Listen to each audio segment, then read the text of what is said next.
Alhamdulillah rabbil alamin wal aqibatu lil muttaqin fala udwana illa 'alal zalimin.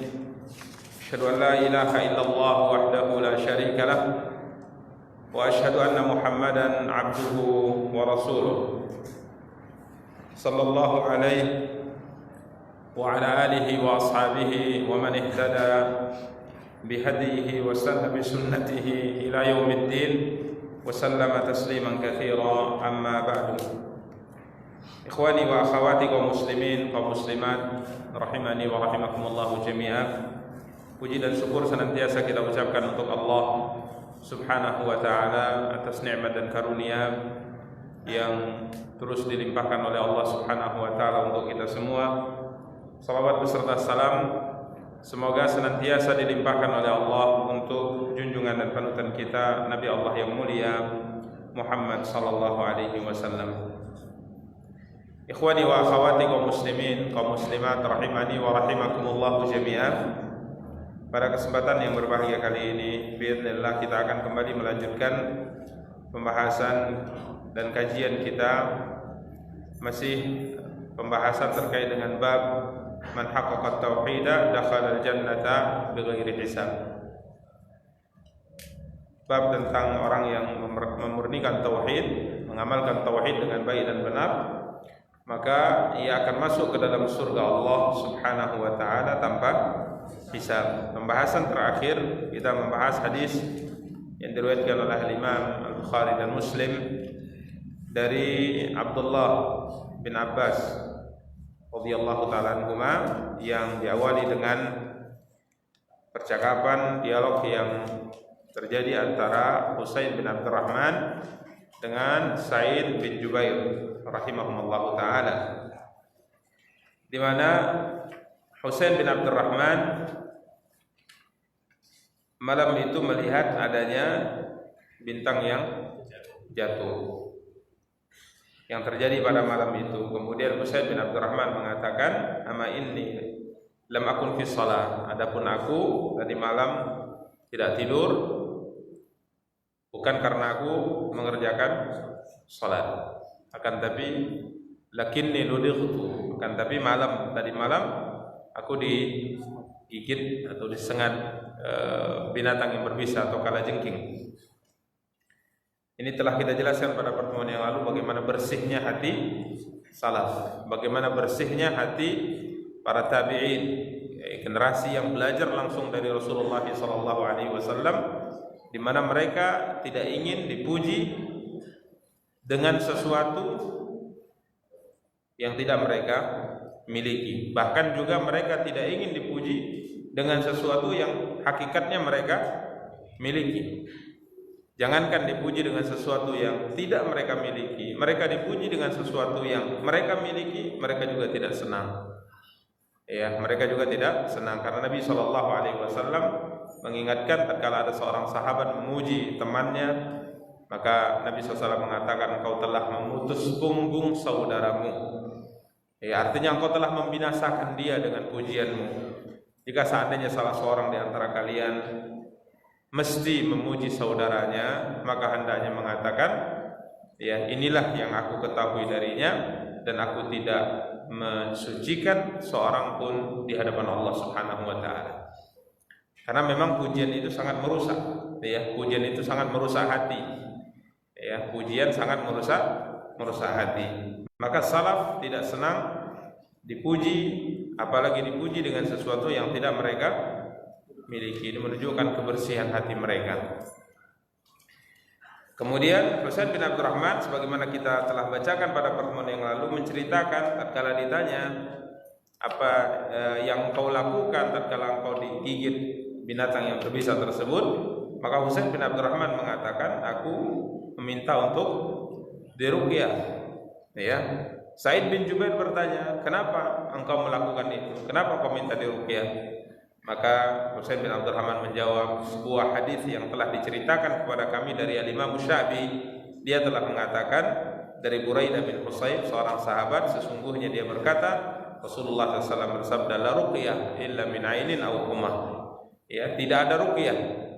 Ya, tidak ada di sini, kemarin kita terjemahkan bukan menafikan atau melarang selain ruqyah dari dua mudarat ini, dua bahaya ini. Akan tapi la ruqyah di sini adalah diterjemahkan dengan tidak ada ruqyah yang lebih mujarab. Pengaruhnya sangat cepat kecuali ruqyah dari penyakit yang ditimbulkan karena pandangan mata, kepujian yang tidak dibarengi dengan doa keberkahan, dan juga penyakit yang ditimbulkan oleh huma, yakni gigitan binatang yang berbisa. Ini memang ruqyah sangat cepat. Ya, ini ruqyah sangat cepat. Kemarin telah kita nukilkan bagaimana para sahabat telah mempraktekkan ruqyah ini kepada seorang pimpinan kabilah yang tersengat kala jengking. Mereka ruqyah dengan Fatihah, membaca surah Al-Fatihah beberapa kali kepadanya. Tiba-tiba yang tadinya sudah tidak mampu bergerak, artinya tidak bisa lagi duduk, tidak bisa lagi berjalan, tiba-tiba setelah dibacakan surat Al-Fatihah, dia bisa bergerak dan dia bisa berjalan, bahkan berlari seakan-akan tidak terkena musibah apapun. Ini ruqyah dari dua ini sangat mujarab. Ya, sangat mujarab, sangat cepat. Dari pandangan mata atau pujian yang tidak dibarengi dengan doa keberkahan, dan juga dari sengatan binatang yang berbisa, sangat mujarab. Tapi bukan berarti ruqyah hanya dibolehkan untuk dipakai untuk dua hal ini. Ruqyah silahkan dipakai untuk yang lainnya, bahkan mujarab. Ya, sangat luar biasa. Ya, sampai Imam Ibnu Qayyim rahimahullah pernah beliau atau seorang ulama pernah mengatakan bahwa beliau pernah menetap di kota Mekah, kemudian sakit dan tidak ada obat apapun yang bisa beliau minum, tidak ada tabib. Akhirnya beliau meruqyah diri beliau, kemudian bersama dengan itu minum air Zam-Zam. Maka beliau katakan bahwa reaksi ruqyah dengan minum air Zam-Zam itu jauh lebih cepat daripada obat. Ya, tinggal ini butuh keimanan dan kepercayaan kita. Makanya langkah pertama tatkala kita sakit adalah ruqyah diri kita. Ruqyah diri kita. Apapun penyakitnya. Karena Quran itu diturunkan sebagai penawar untuk penyakit hati dan juga penawar untuk penyakit jasmani. Ya, dia penawar untuk penyakit hati yang ada syubhat, yang ada syahwat, ada kecondongan kepada maksiat. Maka Quran adalah penawarnya, obatnya, ya, penyembuhnya, dan dia juga merupakan penawar bagi penyakit jasmani. Maka langkah pertama tatkala kita sakit ruqyah. Ya, ruqyah di sini ruqyah sendiri saja. Ya, tidak mesti ruqyah itu harus dari ustadz misalnya. Ruqyah sendiri saja, artinya baca Al-Fatihah. Siapa di antara kita yang tidak bisa baca Fatihah? Baca Fatihah. Ya, kalau Aisyah radhiyallahu taala anha, beliau di saat Nabi sallallahu alaihi wasallam sakit, maka diruqyah oleh Aisyah tapi menggunakan tangan Nabi sallallahu alaihi wasallam. Menggunakan tangan Nabi. Jadi tangan Nabi dipegang oleh Aisyah, kemudian dibacakan di situ dan diusapkan ke tubuh Rasulullah sallallahu alaihi wasallam. Kenapa tidak dengan tangan Aisyah? Karena memang tangan Nabi berkah. Tapi tangan antum dengan tangan ustaz sama tidak? Sama. Ya, sama, enggak ada bedanya. Ustaz kan lebih mustajab, siapa bilang? Mungkin doa antum lebih mustajab. Maka ruqyah. Kita sakit, anak sakit, ruqyah, langkah awal. Ya, kemudian silahkan lakukan pengobatan-pengobatan yang dibolehkan dalam syariat. Ya, ini ikhwani kaum muslimin yang dimuliakan dan dirahmati oleh Allah Subhanahu wa taala.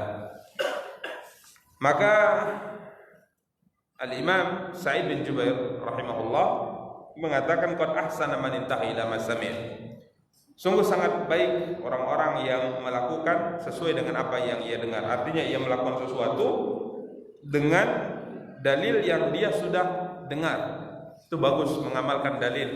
Dan ini kemarin kita singgung bahwa tidak ada masalah seorang itu tatkala melakukan sesuatu kemudian ditanya dalil, enggak usah tersinggung, enggak usah marah. Karena memang dalam agama, dalam praktek amaliyah dalam agama kita, semuanya harus bersandarkan dengan dalil, yakni Al-Quran dan sunnah Nabi kita yang mulia sallallahu alaihi wasallam. Maka Sa'id bin Jubair mengatakan, akan tapi telah menceritakan kepada kami Abdullah bin Abbas dari Nabi kita yang mulia sallallahu alaihi wasallam. Ini mulai masuk pada poin pembahasan memurnikan tauhid akan menjadikan seorang masuk surga tanpa hisab. Dari Abdullah bin Abbas, dari Nabi kita yang mulia sallallahu alaihi wasallam, uridat alayyal umam, telah ditampakkan kepadaku para umat-umat itu. Yani Nabi SAW diperlihatkan oleh Allah umat-umat bersama dengan nabinya yang memasuki surga Allah SWT. Karena setiap umat itu akan masuk surga bersama dengan nabinya dan di bawah panji nabinya. Masuk ke dalam surga Nabi Nuh, masuk surga dibarengi dengan umatnya. Nabi Musa dibarengi dengan umatnya. Tentunya kita Nabi Muhammad SAW juga kita akan biidznillah dengan izin Allah kita akan bersama dengan rombongan Nabi kita yang mulia sallallahu alaihi wasallam. Jadi diperlihatkan kepadaku para umat-umat yang masuk surga itu. Para nabi diikuti umatnya, para nabi diikuti umatnya. Maka aku lihat kata Rasulullah SAW, an-nabi wa ma'ahu rahtu. Aku lihat ada seorang nabi, ya di sini tidak sebutkan siapa. Intinya dia adalah utusan Allah yang diutus oleh Allah SWT untuk mengajak manusia kembali kepada Allah, beribadah kepada Allah. Yang sering kita sampaikan jumlah mereka sangat banyak. Ratusan ribu jumlah mereka. Para nabi itu jumlahnya ratusan ribu. Yang diceritakan oleh Allah dalam Al-Quran yang masyhur adalah 25 nabi dan rasul. Padahal jumlah mereka para nabi dan rasul itu ratusan ribu. Sedangkan yang rasul dari mereka 300 sekian. Ya, jadi Nabi SAW melihat ada seorang nabi masuk surga bersama dengan umatnya yang jumlahnya hanya ar-rahtu. Ar-rahtu itu jumlah berkisar antara 3 sampai 9. Nabi masuk surga, umatnya yang mau mengikuti dakwahnya hanya 8 orang. Itu dilihat oleh Nabi, diperlihatkan oleh Allah. Rombongan-rombongan yang masuk ke dalam surga Allah Subhanahu wa taala satu persatu. Bahkan ada seorang nabi yang aku lihat wa ma'ahu rajulun wa rajulan, seorang nabi yang masuk surga hanya didampingi pengikut 1 orang laki-laki atau 2 orang laki-laki saja. Luar biasa ini. Nabi masuk surga, pengikutnya yang mau menerima dakwah hanya berapa?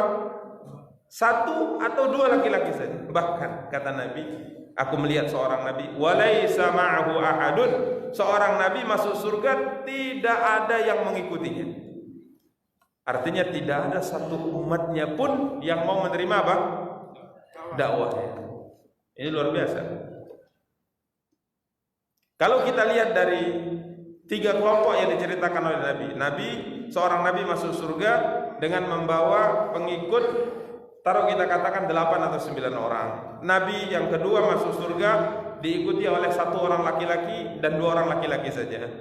Nabi yang ketiga masuk surga tanpa pengikut. Enggak ada pengikutnya. Dari 3 nabi ini dalam konsep Islam, mana yang berhasil? Apakah nabi pertama berhasil, nabi kedua kurang berhasil, nabi yang ketiga gagal? Apa jawabannya? Semuanya berhasil. Karena dalam dunia dakwah keberhasilan itu tidak dilihat dari banyaknya pengikut yang mau menerima dakwah kita. Tapi dalam dunia dakwah seorang dai, siapapun dia, apakah dia nabi dan rasul atau siapapun, dinyatakan berhasil tatkala ia bisa menyampaikan kebenaran itu berhasil. Tidak dilihat banyak berhasil ya. Apa gunanya banyak kalau hanya bagikan buih di laut. Ya, lihat ini ikhwan kaum muslimin. Nabi masuk surga tidak ada pengikut, tapi tetap dikatakan nabi ini berhasil. Kenapa? Karena ia telah menyampaikan atau melaksanakan tugas yang Allah embankan kepadanya. Maka tugas kita misalnya sebagai seorang dai, sebagai seorang ustaz, tugasnya apa? Menyampaikan kebenaran. Ya, menyampaikan kebenaran. Allah Subhanahu wa taala menjelaskan bahwa Allah Subhanahu wa taala telah mengambil perjanjian kepada orang-orang yang telah diberikan ilmu kepada mereka, la tubayyinunnahu lin-nasi wa la taktumuna. Ini perjanjian Allah ambil. Apa kata Allah? Hendaknya kalian menyampaikan kebenaran itu dan tidak menyembunyikannya sedikit pun. Ini misi dakwah. Jadi tatkala kita sudah menyampaikan kebenaran itu, maka kita dinyatakan berhasil sekalipun tidak ada yang menerimanya. Ya, sekalipun tidak ada yang menerimanya. Tapi bukan berarti kemudian kalau gitu kita sampaikan aja Ustaz, terserah kita. Enggak, ini Pak perlu hikmah, perlu kebijaksanaan. Semoga Allah SWT membuka hati mereka. Ya kita lakukan. Maka kebenaran itu tidak dilihat dari jumlah.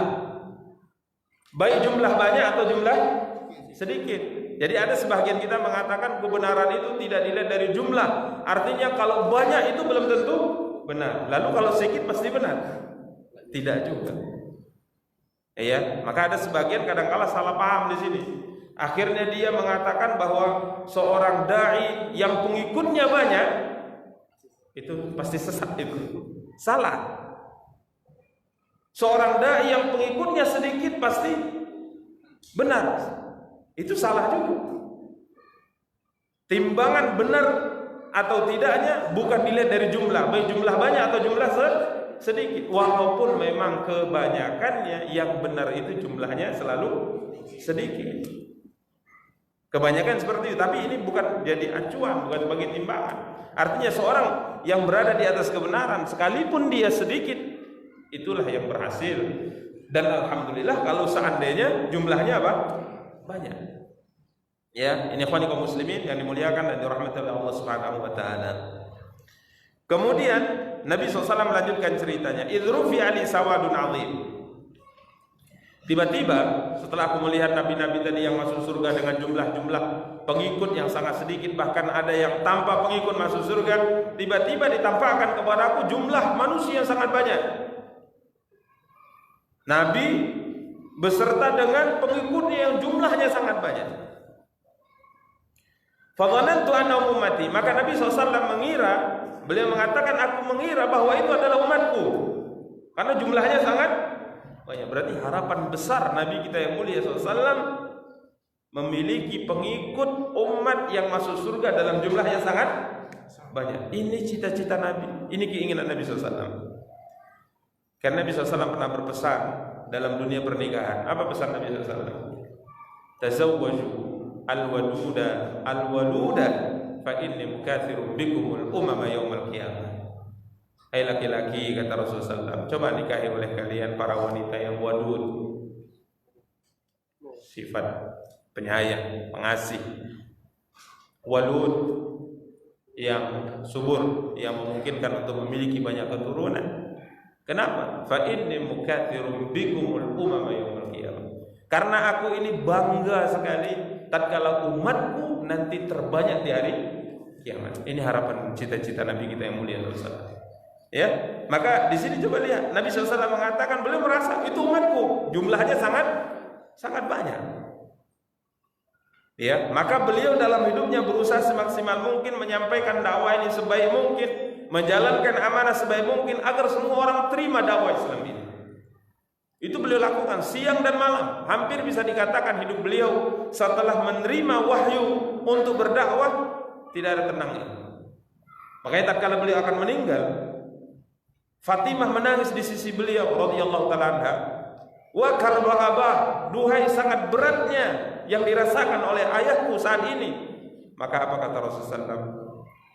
Tidak akan ada kesusahan lagi setelah hari ini atas ayahmu. Artinya menunjukkan bahwa masa-masa setelah beliau berdakwah itu adalah masa yang sangat sulit, perjuangan.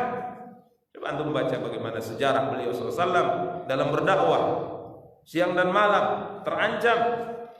Ya, pada beliau adalah pilihan Allah Subhanahu wa taala di kalangan manusia. Zanantu anna ummati, aku menyangka itu adalah umatku karena jumlahnya sangat banyak. Faqila li, maka dikatakan kepadaku, ini malaikat, hada Musa wa qaumuhu. Ini adalah Nabi Musa dan umatnya. Berarti Nabi Musa merupakan nabi yang pengikutnya yang masuk surga itu sangat banyak jumlahnya. Ya, karena memang Bani Israel yang beriman dengan Nabi Musa sangatlah banyak. Jumlahnya sangat banyak. Ya. Fanadhartu, kemudian aku melihat kembali. Fa idza sawadun azim. Kiranya diperlihatkan kepadaku jumlah manusia yang lebih banyak. Dalam sebagian riwayat Nabi SAW melihat ke arah ufuk, Di sebelah timur Nabi SAW melihat penuh manusia. Aku lihat ke arah lain penuh juga dengan manusia. Maka dikatakan kepadaku, ini baru umatmu.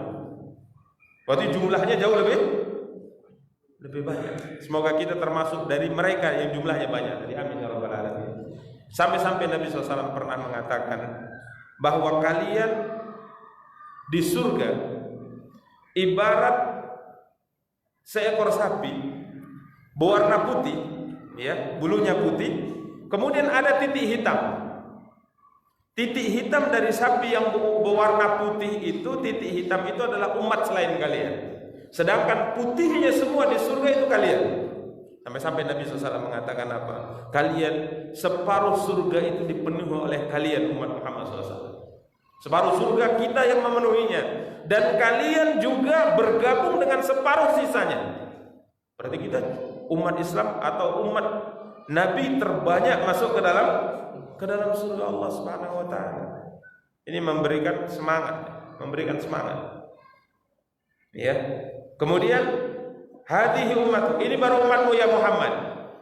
Wa ma'ahum sab'una alfan yadkhuluna al-jannata bighairi hisab. Bersama dengan mereka dari jumlah yang sangat banyak ini ada 70.000 yang masuk surga tanpa hisab dan tanpa adab, tanpa pemeriksaan amal dan tanpa disiksa. Ini umat Muhammad yang terpilih, ya, yang jumlahnya tentu kita tidak tahu berapa jumlahnya ini, karena separuh surga, kalau kita katakan separuh surga itu umat Muhammad, berarti berapa jumlahnya? Tak terhitung, ya, jumlahnya tidak terhitung. Namun dari jumlah yang begitu banyak yang kita tidak bisa menghitungnya, dari mereka itu ada orang-orang pilihan yang jumlahnya tidak banyak. Sab'una alfan, 70.000 yang mereka masuk surga tanpa perhitungan, masuk surga tanpa hisab. Kemarin sudah kita jelaskan, tanpa hisab artinya tanpa diperiksa kembali oleh Allah catatan amal yang mereka lakukan selama hidup di dunia, tanpa diperiksa. Ini luar biasa ya. Ya, artinya dari zahirnya sudah dinyatakan lulus, tanpa harus dibuka, ayo buka, ayo cek, ayo baca, tidak. Hanya dibangkitkan, kemudian dibagi catatan amal, kemudian dipersilahkan masuk ke dalam surga. Enggak perlu diperiksa. Summa nahal, kemudian Nabi SAW turun dari mimbarnya pada kala manzilahu. Beliau hanya sampai di sini hadisnya. Beliau turun, kemudian beliau masuk ke rumah beliau alaihi salatu wassalam.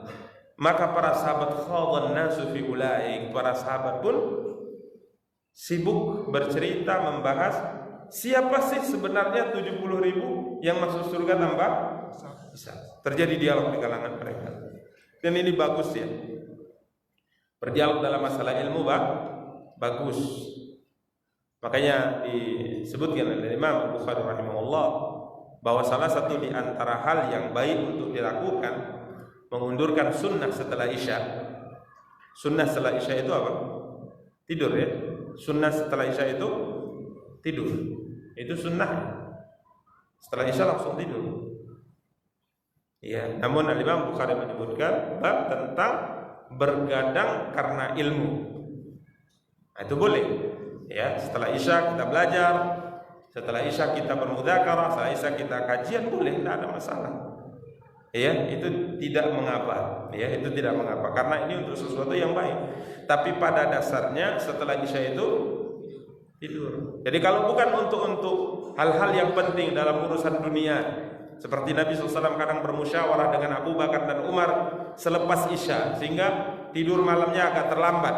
Ini untuk urusan kaum muslimin, untuk kemaslahatan dunia, tidak ada masalah. Atau untuk kebaikan akhirat, seperti menuntut ilmu, membaca, menelaah dan sebagainya. Tapi kalau bergadang setelah isya karena untuk nonton bola misalnya, ya ini mukhalafah sunnah, ya, menyelisih sunnah, dan tidak baik. Jangan menyebabkan kita apa?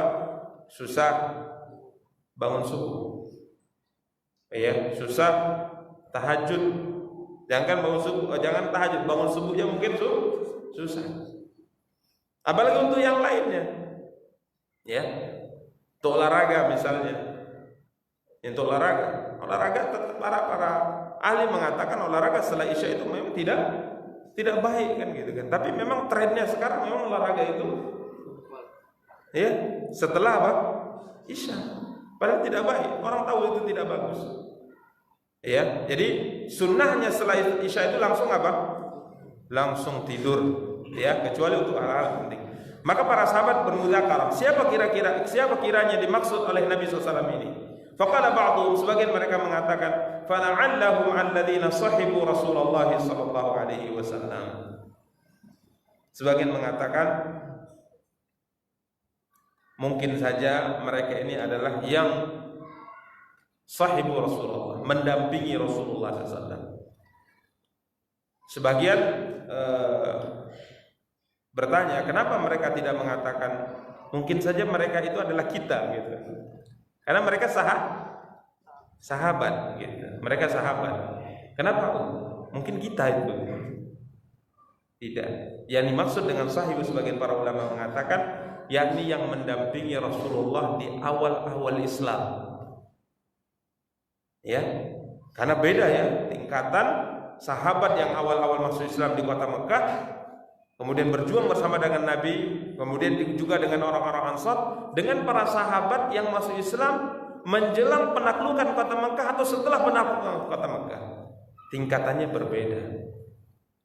Maka Nabi kita yang mulia sallallahu alaihi wasallam pernah marah kepada Khalid bin Walid. Khalid bin Walid sahabat tidak? Sahabat. Nabi pernah marah. Khalid bin Walid pernah terjadi perdebatan dengan Abdurrahman bin Auf. Kemudian Abdurrahman bin Auf menyanggah dan sebagainya. Khalid bin Walid marah. Kala itu Khalid bin Walid mengatakan, apakah kalian membanggakan sesuatu yang kami sebenarnya tidak ikut? Ya, marah Khalid bin Walid dan ada kata-kata kasar yang keluar dari Khalid bin Walid radhiyallahu taala yang ditujukan kepada siapa? Abdurrahman bin Auf. Maka cerita pertengkaran mereka secara lisan ini sampai kepada Nabi dan celaan Khalid kepada Abdurrahman sampai ke telinga Rasulullah SAW. Maka Nabi SAW bersabda, la tasubbu ashabi, jangan kalian mencela para sahabatku. Para sahabatku, bukan Khalid sahabat dia, tapi yang dimaksud dengan Nabi ashabi dalam yang disampaikan oleh Nabi SAW kepada Khalid waktu itu dimaksudkan adalah para sahabat mendampingi Nabi di awal masa dakwah Islam. Walaupun semua mereka para sahabat, maka bagi kita la tasubbu ashabi, semua sahabat. Maka kedudukan sahabat yang awal masuk Islam dengan yang berikutnya itu berbeda. Dan itu disebutkan oleh Allah Subhanahu wa taala dalam Al-Qur'an. Tidak sama orang-orang yang berjihad, berperang sebelum penaklukan kota Mekah dengan orang-orang berjihad berperang setelah penaklukan kota Mekah. Ya, ini ikhwan kaum muslimin dan dimuliakan dan dirahmati oleh Allah Subhanahu wa taala. Jadi mereka mengatakan mungkin orang-orang yang mendampingi Rasulullah sallallahu alaihi wasallam, kata mereka. Sebagian lagi mengatakan fala'allahum alladzina wulidu fil Islam falam yusyriku billahi syai'an. Sebagian lagi mengatakan mungkin saja mereka adalah orang-orang yang dilahirkan setelah Islam, kemudian tumbuh besar dewasa di dalam Islam sehingga mereka tidak melakukan kesyirikan kepada Allah dengan sesuatu apapun. Artinya sejarah hidupnya dari lahir sampai meninggal hanya Islam dan tidak pernah terjatuh ke lembah hitam. Tidak pernah melakukan kesyirikan kepada Allah. Wadakaru asyan, mereka bermudzakarah. Ada yang menunjukkan mungkin ini. Fakharaja alaihim Rasulullah SAW. Setelah itu keluar Nabi SAW. Kemudian mereka mengkhabarkan bagaimana diskusi mereka. Maka Nabi SAW menceritakan kepada mereka siapa mereka sebenarnya. 70.000 itu yang masuk surga tanpa hisab. Nabi SAW mengatakan humul ladzina la yastarqun. Yang pertama, mereka adalah orang-orang yang tidak pernah meminta untuk diruqyah. Tidak pernah meminta untuk diruqyah, ini yang pertama. Tidak pernah tatkala sakit, imma tadi terkait dengan gigitan binatang yang berbisa atau pandangan pujian yang tidak dibarengi dengan doa keberkahan atau penyakit apapun, tidak pernah dia datang kepada seorang yang pintar ruqyah atau seorang ustadz kemudian mengatakan, "Ustadz, tolong ruqyah saya." Tak pernah dia lakukan itu. Bukan berarti dia tidak berobat, bukan berarti dia tidak meruqyah dirinya. Dia ruqyah dirinya, dia berobat, tapi dia tidak pernah meminta orang untuk meruqyahnya. Ya. Lalu bagaimana kalau minta untuk diobati, kan itu pembahasannya. Memang sebagian ulama ada mengatakan termasuk minta untuk diobati. Kalau berobat sendiri terserah. Tapi ini pendapat yang lemah ya. Jadi ini khusus untuk pengobatan dengan sistem ruqyah. Sistem ruqyah jampi-jampi diterjemahkan dengan kata jampi-jampi. Ini merupakan pengobatan yang sudah dikenal oleh bangsa Arab, dan mereka menyadari bahwa pengobatan dengan sistem ruqyah ini adalah pengobatan yang sangat ampuh dan mujarab. Ampuh dan mujarab. Bahkan sebahagian mereka menganggap ruqyah ini dengan sendirinya otomatis menyembuhkan. Artinya orang kalau sudah ruqyah pasti sembuh. Jadi melenceng apanya? Keyakinannya melenceng. Ya. Jadi la yastarqun. Ini bentuk pengobatan khusus, minta untuk diruqyah, dijampi-jampi. Kemudian yang kedua, la yaktawun. Tidak meminta untuk dilakukan padanya pengobatan dengan besi panas. Ya, ini pengobatan yang masyhur di kalangan orang Arab, dan ini sama seperti ruqyah. Ini sudah dikenal oleh mereka dari zaman dahulu, yang mereka meyakini bahwa pengobatan dengan sistem kai ini sangat ampuh, sangat mujarab. Sampai mereka berkeyakinan kai ini pasti sembuh, otomatis menyembuhkan. Mereka lupa dengan Allah Subhanahu wa taala. Layak tahu. Dia tidak pernah meminta untuk dilakukan pada sistem kai ini, besi dipanaskan. Kemudian titik-titik tertentu dipilih, ya, saraf-saraf tertentu dipilih, kemudian ditempelkan. Tempelkan. Ya, luka, berasap, luka, dibakar. Ini pengobatan cepat, ya. Dan apalagi untuk stroke, ya, cepat nih pengobatannya. Ya. Nggak tahu di Indonesia apakah ada dipraktekannya atau tidak. Ya Allah, memang besi di kepala ditekan berasap, tapi nggak usah, dia nggak ditembuskan, kan tempelkan berasap gitu, luka dia. Maka Nabi SAW sangat melarang kayak itu di wajah jangan, karena dia merusak. Bisa di kepala ada titik-titiknya. Ya, ini kai terkenal. Ya, tidak meminta untuk dilakukan padanya sistem pengobatan dengan besi panas, dengan kai. Kemudian yang ketiga, wala yatatayyarun. Tidak pernah melakukan tatayyur. Tatayyur diambil dari kata tayyurun, artinya burung. Tidak pernah berkeyakinan akan ditimpa kesialan karena gerakan burung. Ya, tatayyur. Orang Arab karena saking percaya dengan sial karena melihat gerakan burung ini, sampai apapun yang akan mereka lakukan itu mereka lihat. Ya.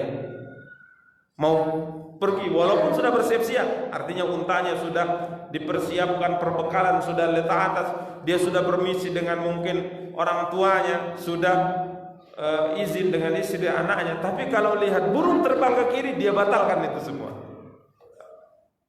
Bahaya ini. Maka apakah tatayyur hanya melihat gerakan burung? Tidak, suara. Ya, suara-suara tertentu. Ya. Ini kalau seandainya membatalkan keinginan yang sudah kita azamkan, kita niatkan, ini baru namanya tatayyur. Tapi kalau kita kesampingkan itu dan kita tetap berjalan sebagaimana yang kita inginkan dan kita serahkan semua itu kepada Allah, ini tidak tatayyur. Karena siapa di antara kita yang tidak punya firasat buruk? Pasti gak mau pergi, besoknya dia mau pergi, tiba-tiba mimpi buruk dari malam. Besok pagi mau berangkat ibadah subuh, malamnya mimpi buruk. Kira-kira gimana? Atau kita mau berangkat, kiranya kita mendengar sesuatu, melihat gejala-gejala sesuatu. Siapa di antara kita yang tidak punya firasat apa? Buruk. Makanya kalau tatayur ini menyebabkan kita membatalkan sesuatu yang sudah kita azamkan, ini baru masuk dalam hal yang dilarang dalam Islam. Ya. Dan berikutnya Nabi pertegas, wa 'ala rabbihim yatawakkalun, mereka benar-benar bertawakal kepada Allah Subhanahu wa taala. Subhanallah, ini luar biasa ya. Masuk surga tanpa hisab, masuk surga tanpa hisab. Masuk surga itu susah sekali masuk surga, karena surga itu sangat mahal. Man khafa adlaj, wa man adlaja balagal manzil. Ala inna silatallahi al-ghaliyah, ala inna silatallahi al-ghaliyah, ala inna silatallahi al-jannah.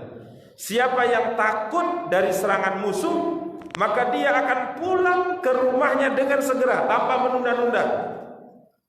Artinya ini kita mau pulang nih, misalnya rumah kita Medan, kita tahu bahwa jalan yang akan kita tempuh dari Binjai ke Medan itu penuh dengan musuh yang mungkin akan menyerang kita.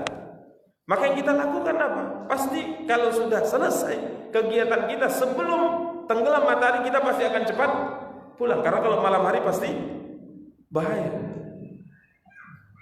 Wa man adlaja balagal manzil. Siapa yang segera pulang, maka dia akan sampai ke rumahnya dengan selamat. Artinya Nabi SAW katakan bahwa menuju surga Allah Subhanahu wa taala itu banyak rintangan, banyak tantangan. Kalau kita menyadari itu, maka kita akan lakukan kebaikan untuk bisa mencapai surga semaksimal mungkin tatkala ada kemampuan. Ya, maka Nabi dan Allah SWT perintahkan kita astabiqul khairat, berlomba-lomba untuk melakukan apa? Kebaikan. Nabi SAW perintahkan lakukan ini, seperti Nabi SAW mengatakan, iqtanim khamsan qabla khamsin. Lakukan 5 perkara sebelum datangnya 5 perkara. Artinya manfaatkan 5 keadaan dalam hidup kalian sebelum datangnya lawannya. 5 keadaan yang menjadi lawannya, di antaranya syababaka qabla haramik, masa mudamu sebelum engkau tua. Jadi kalau kita tahu surga itu mahal, susah dikejar, harganya sangat mahal kata Rasulullah SAW, maka di saat masih ada tenaga dan kekuatan, maksimalkan sebelum datang masa tuamu. Sihataka qabla saqamik, masa sehatmu sebelum datang masa sakitmu. Kita tahu surga itu mahal, susah digapai. Tatkala kita sehat, maka manfaatkan sebaik mungkin sebelum kita sakit. Begitu yang diperintahkan oleh Nabi untuk bersegera. Kemudian Nabi SAW mengatakan, ala inna silatallahi ghaliyah, barang dagangan yang Allah tawarkan kepada kalian itu sangat mahal. Sangat mahal kata Rasulullah. Apa itu? Surga. Mahal. Bagaimana kita tidak mengatakan mahal? Nabi menggambarkan, la mawdi'u sawti ahadikum fil jannah khairu minad dunya wa fiha. Tempat cambuk kalian di surga, tempat untuk menyimpan cambuk kalian di surga, itu nilainya lebih baik daripada dunia dan seisinya. Kalau tempatnya lebih baik daripada dunia dan seisinya, bagaimana cambuknya? Gimana luar biasa cambuknya itu? Berapa harganya? Bagaimana tangan yang megangnya? Tangan penduduk surga itu nilainya berapa? Kalau tempat cambuknya saja lebih baik daripada dunia dan seisinya, belum lagi cambuknya, belum lagi orangnya, belum lagi kenikmatan yang lain, maka tidak terhingga itu nikmat surga. Mahal. Makanya orang masuk surga tanpa hisab, ini istimewanya luar biasa, dan ini ditangkap oleh para sahabat, dipahami oleh sahabat, dan tidak disia-siakan oleh seorang sahabat bernama Uqasha bin Mihsan. Dia langsung berdiri, kesempatan emas ini, cerdas. Dia langsung berdiri. Kemudian dia mengatakan, "Ud'ullah ayaj'al minum." Ya Rasulullah, doakan aku kepada Allah agar kiranya aku menjadi 70.000 itu, termasuk 70.000 masuk surga tanpa hisab. Kesempatan luar biasa. Maka Nabi SAW mengatakan, "Anta minhum." Engkau termasuk 70.000 masuk surga tanpa hisab. Ini subhanallah, kasih misal. Kemudian ada seorang sahabat yang lain berdiri mengatakan, "Udullah aja, aku juga doakan ya Rasulullah." Maka Nabi SAW menolaknya, tapi dengan bahasa yang sangat lembut dan tidak menyakiti hati siapapun yang mendengarnya. Sabaqaka biha Ukasha, engkau telah didahului oleh Ukasha. Engkau telah didahului oleh Ukasha. Selesai. Ya, artinya Nabi SAW mengatakan, "Oh, kamu enggak masuk." Gimana coba hatinya? Kalau dibegitukan oleh siapa? Rasulullah. Maka dalam berbicara, dalam menolak, kita harus mengambil kata-kata yang tepat. Jangan, wah kita kan orang Sumatera Ustaz, orang Sumatera Utara kita, jadi apa adanya. Nah, kita harus lihat bagaimana hadis. Jangan ungkapkan semua apa yang di hati kita. Ada kalanya tepat, ada kalanya tidak tepat. Ini perlu kebijakan. Ya, ini coba lihat bagaimana Nabi SAW katakan, sabaqaka biha Ukasha. Insyaallah pembahasan hadis dan beberapa faedahnya akan kita lanjutkan pada pertemuan yang akan datang. Kita cukupkan. Subhanallah wa bihamdika, asyhadu an la ilaha illa anta, astaghfiruka wa atubu ilaik. Wassalamualaikum warahmatullahi wabarakatuh.